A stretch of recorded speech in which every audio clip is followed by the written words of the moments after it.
$1,218.67. Yeah, for one building. The rising cost of utilities definitely does have some effect on the reason we're going to just under one roof. After we went through our first year, we looked at the electric bill, we looked at the rent, we realized we were not going to make enough money. So we had to raise the rent. And that was what started a lot of the rift with the West Virginians, that we were going to have to raise the rent when they had had camping the same way for so many years. You're getting $1,300 to $1,500 bills for electric. And West Virginia has decided that they're going to run on coal for at least 2040. You don't have a choice when it comes to electric and water. And so, you can't decide to just not have electric for that month. We're seeing businesses lock up, businesses are closing.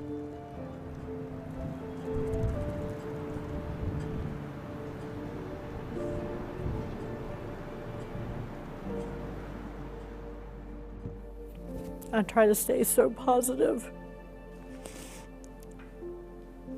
and look towards the future, and bigger plans, but sometimes it's just so sad, walking down there seeing it. From here down was counters. I had an ice cream freezer, and then I had my bakery case. I was getting ready. Like, I had a bunch of stuff made up and everything, and was getting ready for Valentine's Day, because holidays were $700 to $1,000 days. So I would have had the money if I could have just got 2 days, just 2 days. We closed down on the 12th. The electric being so high made me struggle on pretty much everything else. Once I got behind, it was like I could not dig out of that hole.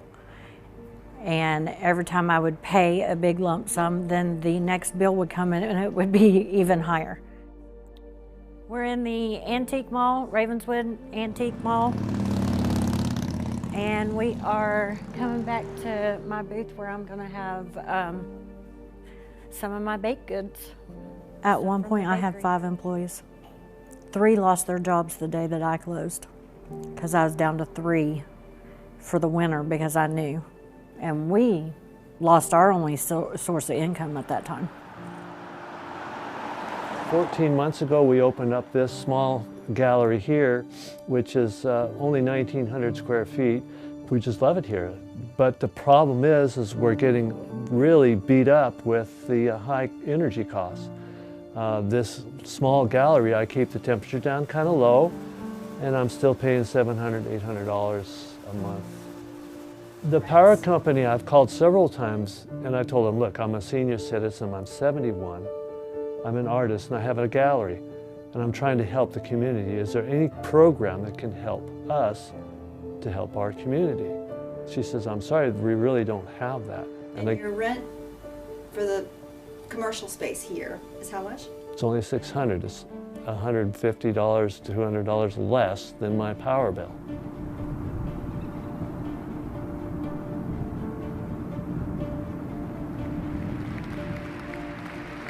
The inflation crisis was caused by massive overspending and escalating energy prices, and that is why today I will also declare a national energy emergency. We will drill, baby, drill. I find it fascinating that they go and they give him a trophy saying he's the friend of a coal miner.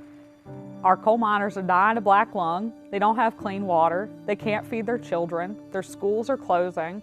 Their electric bills are through the roof, and they can't afford groceries. Where's the trophy for us? We are energy rich. I mean, they come through, tore up our land. We kept hearing, we're going to do the coal mines, the coal mines, the coal mines.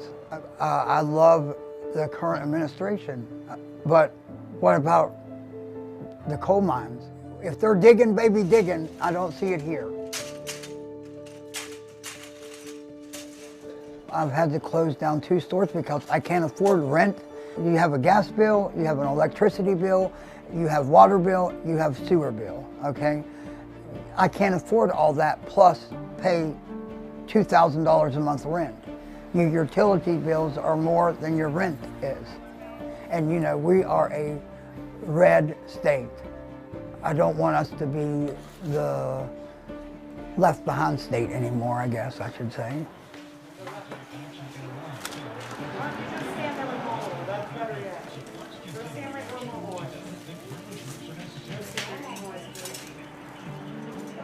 Everybody says we need them. You know, we need little bakeries, we need all these little small businesses, but then they're the ones that get hit the hardest. ICE storms a military base and rips a soldier's wife from his arms. Annie Ramos is 22 years old. She came here from Honduras as a toddler. She teaches Sunday school. She's 9 months away from a biochemistry degree. She has no criminal record, and just days after her wedding to Army Staff Sergeant Matthew Blank, who's preparing to deploy overseas, ICE agents walked into Fort Polk in Louisiana and handcuffed her. She was there to register for military spouse benefits. By nightfall, she was locked in one of Trump's concentration camps.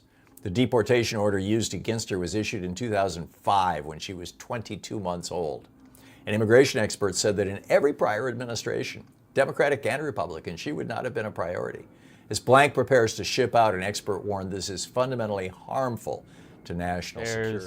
There's just the humanitarian perspective of this is a facility built for packages, not people.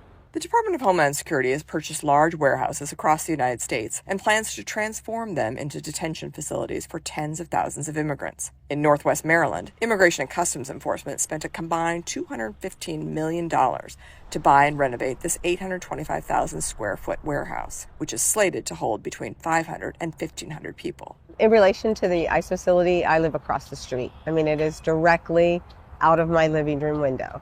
One longtime resident views her new neighbor as more than a nuisance, but a reason to move away. I'm concerned about all of the security, all the traffic, the resources, our water, our electricity. It's going to be so lit up, and how am I going to sleep at night? How noisy is it going to be? What actually is going on over there? But I'm definitely no longer going to live here, which is really sad to me. I love it here. I love the area. This has been my home for 28 years. I hope to retire here.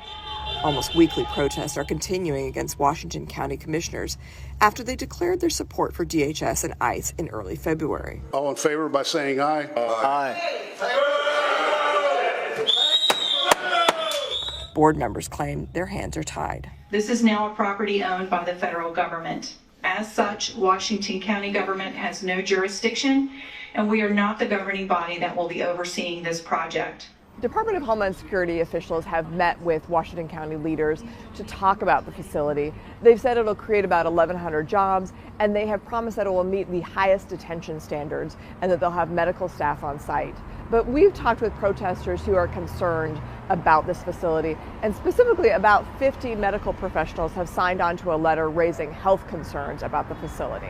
When you have people in a warehouse, so there's no ventilation designed for people, infectious diseases are going to spread like wildfire. We see in Texas, the outbreak of measles. Prison guards are not required to be vaccinated, so they will get measles, they will bring it back to their families and their communities. Mumps, tuberculosis is now coming up, so it puts everybody at risk. An ongoing lawsuit has halted work at the Maryland ICE facility, and DHS has paused and is reviewing contracts of any new warehouses intended to house immigrants. Every time we talk to people, we find more and more people who have no idea that this is even happening. We can stop this. The people are the ones with the power. We just need to use it effectively. Madagascar has declared a state of emergency over concerns about energy supplies to the Indian Ocean nation. President Randrianarina has signed a decree authorizing the government to take emergency measures to secure fuel supplies, including requisitioning stocks. The state of emergency was imposed for 15 days, but could be renewed.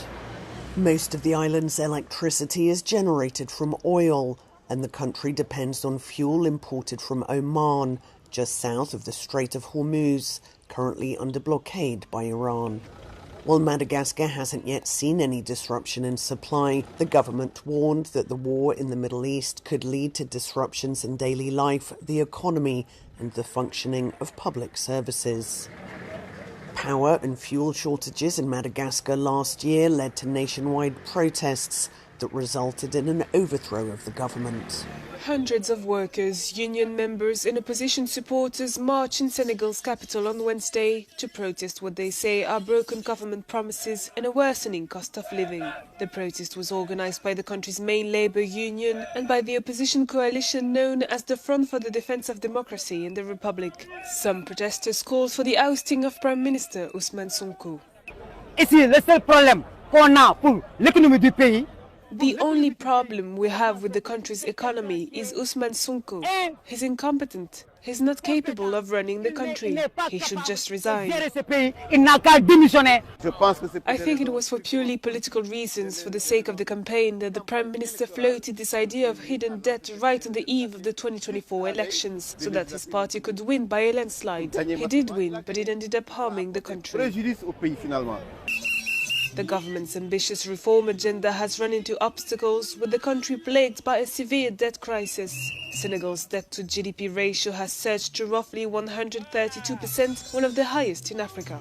La situation économique reste encore difficile au Sénégal. The economic situation in Senegal remains difficult, which explains why the trade union Front for the Defense of Labour has decided to hold this demonstration. The opposition sees this protest as an opportunity to make its voice heard. Une opportunité aussi de faire entendre sa voix. The country's economic difficulties have deepened the daily struggles of many people, with young Senegalese among the hardest hit. The Prime Minister will land in Singapore in a few hours' time on a mission to swap Australia's gas for vital fuel reserves. Before taking off, Anthony Albanese announced a landmark deal with local refineries to secure the nation's immediate supply. Precious oil refined on Australian soil. The Prime Minister in Queensland announcing a deal allowing Australian tax dollars to act as guarantee for private companies securing shipments of fuel. This is not business as usual. Importantly, this is additional supply here in Australia. Overnight, the price of oil falling again despite more obstructions in the Strait of Hormuz and warnings we'll have to wait. I don't think anybody should be, getting the pina coladas out just yet. The Australian economy, the Australian people are hostage to developments in the Middle East. While the world fights to see fossil fuels flowing, Australia is hedging at home. To try and do whatever we can to wean ourselves off Middle Eastern oil. This is all about more fuel, more jobs. Announcing investment fast tracks for an electric truck transport hub in Western Sydney and fuel hubs in Victoria and South Australia, converting biomass like crop residue and organic waste into fuel. Being able to be turned into low carbon liquid fuels for our jets, for our marine industry and for our heavy vehicle industry as well. One of the global leaders in sustainable fuel is right here in Singapore. The Prime Minister lands tonight. He comes armed with Australian gas but is in need of fuel security. We need to know that fuel is going to come from Singapore to Australia on time, without cancellations, without delays. The fact that we've been welcomed at relatively short notice to Singapore speaks about the strength of the relationship. More than half of Australia's petrol imports and 16% of our diesel flows from Singapore. Just hope that the Prime Minister's taking a little bit of coal over with him to hug and kiss, and maybe a vial of oil or gas as well. Australia's bargaining chip is gas, much needed by Singapore and its neighbours, as tonight the Cabinet begins fanning out across Asia, burning fuel in the short term in the hope of securing fuel for the unpredictable months ahead. In Singapore, Charles Croucher, 9 News. And Charles joins me live from Singapore. Charles, can a deal be done? Evening, Peter. Deal can and probably should be done. I mean, the ingredients are all there. The leaders get along. Australia has gas. Singapore has fuel. There are commercial complications, but they will and probably already have been worked out. But that's not job done. As supply diminishes, there'll be needing to be more agreements and guarantees from countries like Japan, Malaysia, Korea, and even Brunei. Tie that in with spot agreements on shipments, thanks to that deal done today, and things are starting to get through to June and potentially July. These are all individual pieces of Australia's petrol puzzle, and they all are vulnerable to the volatility in the Middle East. For world peace. Iran wants it to happen like they've had enough. Likewise, so is everyone else. The United States of America will be helping with the traffic build-up in the Strait of Hormuz. There'll be lots of positive action. Big money will be made. Iran can start the reconstruction process, will be loading up with supplies of all kinds and just hanging around in order to make sure that everything goes well. I feel confident that it will. Just like we are experiencing in the US, this could be the golden age of the Middle East. President Donald J. Trump. Well, Iran's foreign minister has confirmed that safe passage of the strait will be permitted for 2 weeks. Speaking on behalf of Iran's Supreme National Security Council, Mr. Araghchi also said it would be halting attacks. It was that Supreme National Security Council which put forward the Iranian 10-point plan via the Pakistanis. It demands an end to attacks by US-Israeli forces and the withdrawal of US forces from all bases and positions in the region. It demands a transit protocol to be established in the Strait of Hormuz to ensure Iran's control under an agreed framework, plus full compensation for damages to Iran, along with what it describes as the removal of all sanctions and relevant resolutions of the Board of Governors and the UN Security Council. Tehran is also demanding the release of all foreign Iranian assets globally and the adoption of all of these provisions in what it called a binding UN Security Council resolution.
Call on the international community to take concrete steps against the lawless aggression of Israel and the US, on the Islamic world to unite and speak with one voice against this oppression, and on human rights organizations to document war crimes in the region and take action to bring those responsible to justice.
Me parece súper interesante como en general la forma de representación del mal, digamos, o de lo maligno, de lo malo. Me parece muy interesante que haya figuras, o sea, como haya mensajes políticos muy claros. Por ahí vimos a Trump, una crítica muy clara a ICE, por ejemplo. Por ahí vimos la figura de Netanyahu en un avión. O sea, creo que es fascinante ver cómo esta concepción popular del mal está atravesada por ideas políticas que son muy evidentes, ¿no? Y que cualquiera puede entender muy bien.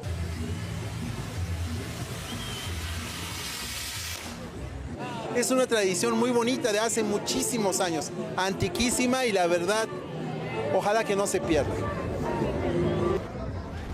North Korea has fired multiple ballistic missiles toward the sea off its east coast on Wednesday, according to South Korea's military. South Korea's Joint Chief of Staff said the latest launch occurred at around 2:20 p.m. local time. The Japan Coast Guard said the missile fell into the sea about 10 minutes later. Tokyo said no missile entered its territorial waters or exclusive economic zone. On Tuesday, a separate launch was detected near Pyongyang. Citing military officials, South Korea's Yonhap news agency said that it was probably a ballistic missile. The agency said that the missile flew eastward before showing signs of an abnormality and disappearing. The incident marked North Korea's 4th, 5th, and 6th ballistic missile launches this year, following 2 in January and a 3rd in March. Analysts say the launches could reflect routine weapons development and may be linked to ongoing engine and propulsion testing, including work on solid fuel systems. Pyongyang has been seeking to upgrade its strike capability with solid fuel missiles that are often easier and safer to operate and require less logistical support than liquid-fueled weapons. South Korea's Presidential Blue House convened an emergency National Security Council meeting on Wednesday. Media reports say it called the earlier launches a provocation that violated UN Security Council resolutions. Just when the entire world expected silence after a fragile ceasefire, something really unexpected has emerged from the streets of Iran, grabbing global attention, by the way. A viral video is now spreading rapidly online. It shows a massive nighttime procession, and that too on Iranian street. But it is not an ordinary gathering. It is being seen as a powerful display of strength, of a message, and possibly a warning. In the footage, thousands of women, many dressed in black chadors, they are marching in formation while holding rifles. Well, their expressions, they appear determined, their chants loud, and the atmosphere highly charged. What might look like a celebration at first glance quickly began to feel like a calculated show of unity and resolve. It sends a very strong signal, by the way, that while the conflict may have paused on paper, the mindset on the ground, it remains firm. You know, this development comes soon after a 2-week ceasefire agreement involving the United States, which many expected would reduce tension. However, within Iran, the narrative appears very different. Supporters are portraying the ceasefire not as compromise but as victory. The report suggests that several key demands from Tehran they have been acknowledged, including erasing the pressure and stabilizing these strategic routes such as the Strait of Hormuz.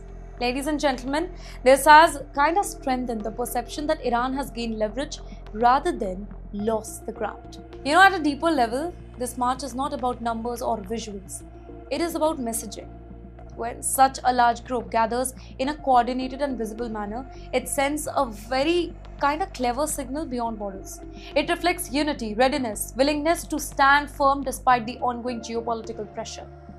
This image, it itself becomes part of a narrative, shaping how both supporters and observers interpret the current situation. And yes, at the very same time, these visuals have sparked global debate.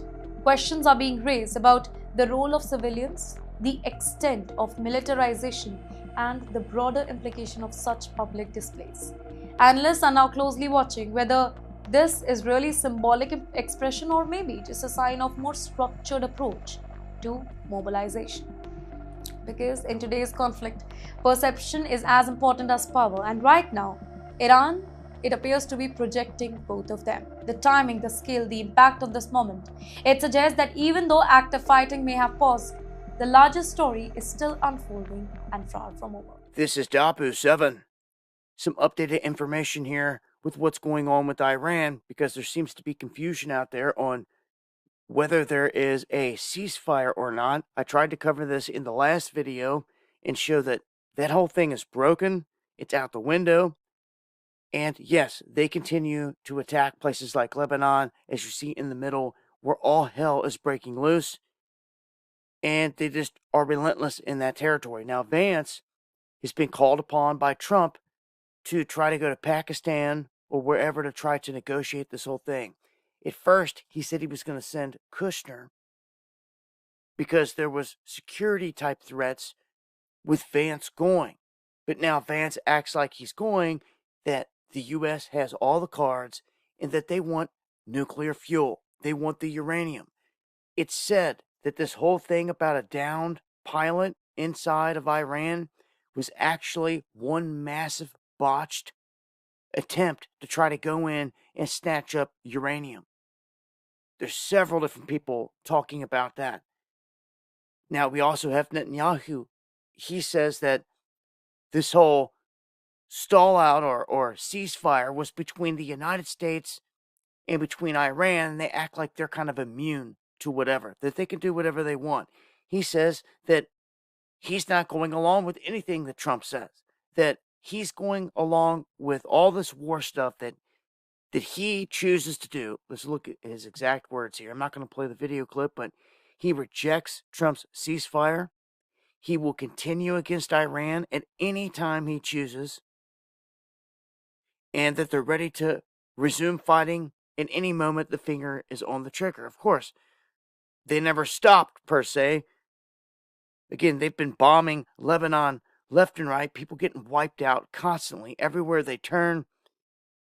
And this is some of the latest. I don't see a peaceful negotiation coming out of anything thus far and where it sits. So I actually expect to see huge events spiral out of this.